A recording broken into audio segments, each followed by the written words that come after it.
You know what nobody tells you about budgeting?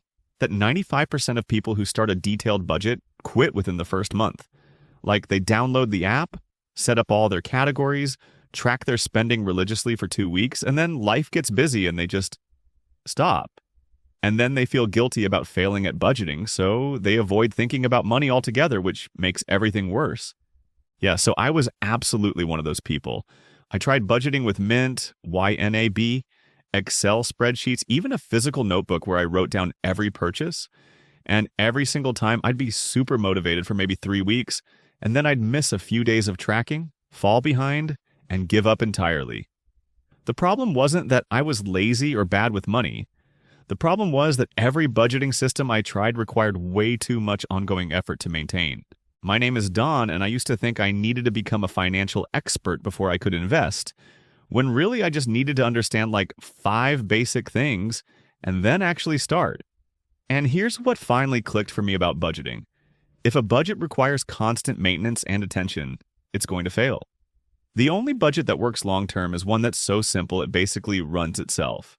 Before we get into it, make sure to subscribe and hit that like button. If you want to see more content about building wealth and making smarter money decisions, trust me, the system I'm about to show you is the opposite of every complicated budgeting method you've tried before. And that's exactly why it actually works.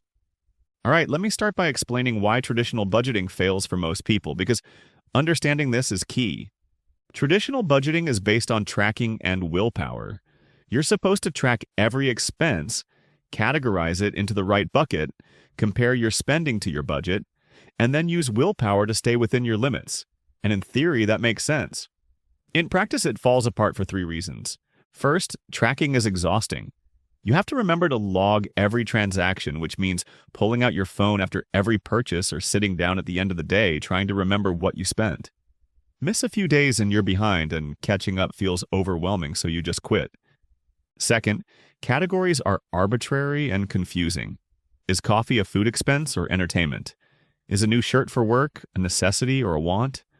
You end up spending mental energy on categorization that doesn't actually help you make better decisions. Third, willpower runs out. Even if you're perfect at tracking, you're making constant micro decisions about whether each purchase fits your budget. That decision fatigue wears you down until you stop caring and buy whatever you want. I lived this cycle for years: start budget, track obsessively, get tired, quit, feel guilty, repeat. And I genuinely thought the problem was me not being disciplined enough. But then I discovered a completely different approach that doesn't rely on tracking or willpower, and everything changed. Here's the system. Instead of tracking where money goes after you spend it, you physically separate your money before you spend it. This is what I call the multiple account method, and it's so simple it almost sounds too easy to work. You divide your money into separate bank accounts based on purpose, and the account balance tells you what you can spend. No tracking, no categories, no willpower required. You need exactly 4 accounts, and each one has a specific job. Let me walk you through them. Account 1 is your operating account. This is just a regular checking account where your paycheck lands. Think of this as the distribution center. Money comes in here, and then it immediately flows out to your other 3 accounts. This account should basically be empty most of the time, except for a small buffer. When my paycheck of $3,500 hits my operating account, automatic transfers immediately move money to my other accounts. I keep about $300 in my operating account as a cushion for timing issues or random small expenses, but otherwise it's just a pass-through account. Account 2 is your bills account. This is a separate checking account where all your fixed monthly expenses come from. And I mean all of them. Rent, utilities, car payment, insurance, minimum debt payments, subscriptions, phone bill, everything that's the same amount every month, or that happens every month regardless. Here's what you do. Add up all your fixed monthly expenses. For me, that's about $2,100. Then set up an automatic transfer from your operating account to your bills account for that exact amount every time you get paid. Then set up all your bills to autopay from this bills account. The beauty of this is that once it's set up, you literally never think about bills again. The money is there, the bills pay themselves. Done. I haven't manually paid a bill in over 2 years. It's completely automatic. Account 3 is your spending account. This is another checking account, and it's for literally everything that's not a bill and not savings. Groceries, gas, eating out, coffee, shopping, entertainment, random purchases, all of it comes from this one account. You decide how much you can spend per month on this category of stuff, and that amount automatically transfers to your spending account. For me, it's $600 per month. And here's the key insight. When this account balance gets low or hits zero, you're done spending for the month. That's your signal. You don't need to track what you spent on groceries versus restaurants. You just need to make the $600 last until your next paycheck. I use the debit card from this account for all my variable spending. When I check the balance and see I have $150 left, and it's the 20th of the month, I know I need to be careful for the next 10 days. Maybe I skip eating out and cook at home more. Maybe I don't buy that thing I was thinking about. The low balance tells me what to do without any tracking or mental math. Account 4 is your savings and investing account. This is actually multiple accounts, but I think of them as one category because they all serve the same purpose. Building wealth for future you. Emergency fund, brokerage account, extra retirement contributions, all of it. You decide how much you're saving and investing per month, and that amount automatically leaves your operating account and goes into this category. For me, it's $500 per month split between my emergency fund, my Roth IRA, and my taxable brokerage account. The critical thing is that this happens automatically and first, right after you get paid. You're not saving whatever's left over at the end of the month. You're paying yourself first and then living on what remains. That's the entire system. 4 accounts, automatic transfers between them, and you never track a single transaction. The account balances tell you everything you need to know. Now let me walk you through exactly how to set this up, step by step. Step 1. Calculate your 4 numbers. Pull up your bank statements or credit card statements from the last 2 or 3 months. Add up all your fixed expenses to get your bills number.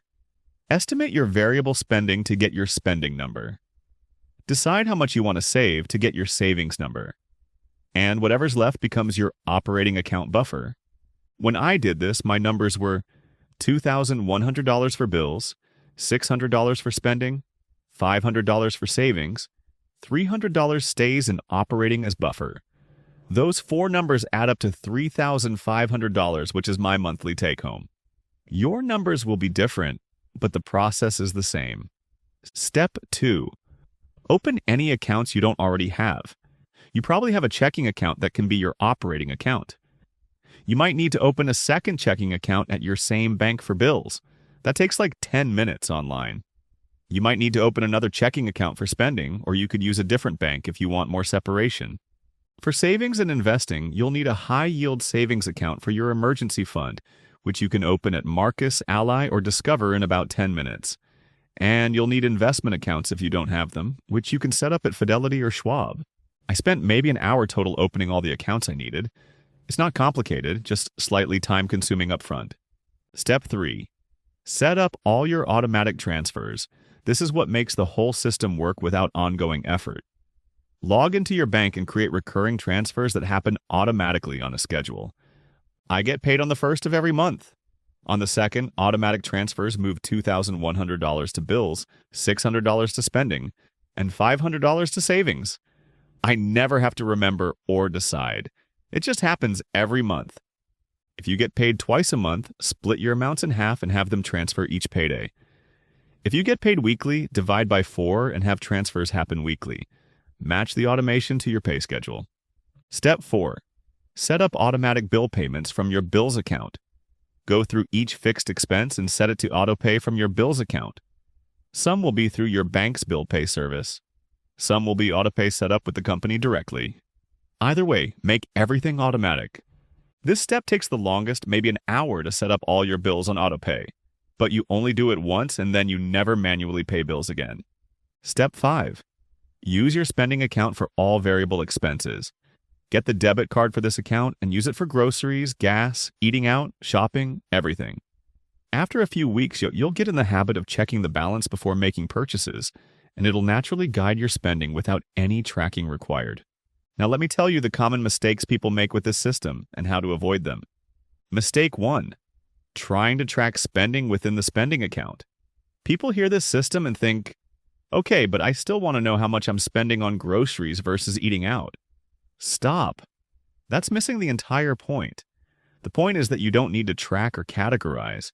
If you're running out of money too fast, you either need more in that account or you need to spend less overall.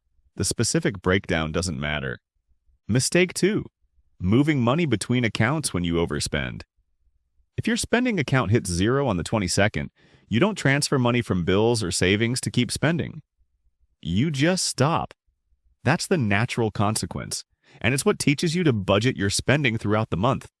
If you keep bailing yourself out by moving money around, the system doesn't work. Mistake 3, not automating everything. Some people set this up but then manually transfer money each month. Don't. Manual processes fail because you'll skip months or forget. Automation is what makes this system foolproof. Mistake 4, making it too complicated. Some people hear about this system and immediately think of ways to add more accounts or subcategories. Resist that urge. 4 accounts is enough. More than that, and you're just recreating the complexity that made traditional budgeting fail. Let me share my actual experience switching to this system and how it changed my relationship with money. Before this system, budgeting was this constant source of stress and guilt. I'd try to track everything, fall behind, feel like I was failing, avoid looking at my money, and then be surprised when I had no savings and didn't know where my money went. I set up the multiple account method about 2.5 years ago. The first month was a little weird because I had to adjust to checking my spending account balance instead of my main checking account. But by month 2, it felt completely natural. Now I check my spending account balance maybe 3 or 4 times a week. That's it. That's my entire budgeting effort. I see the balance, I know how much I can spend, I make decisions based on that. No tracking, no categorizing, no guilt. And you know what? I'm saving way more money now than I ever did with complicated budgets. My savings account automatically gets $500 every month without me thinking about it. My bills account means I never stress about whether I can cover rent or if a payment is going to bounce. And my spending account keeps me from overspending because the limit is visible and automatic. Is this system perfect? No. Could you optimize it further with more accounts and subcategories? Sure, but that defeats the purpose. The goal isn't the perfect budget.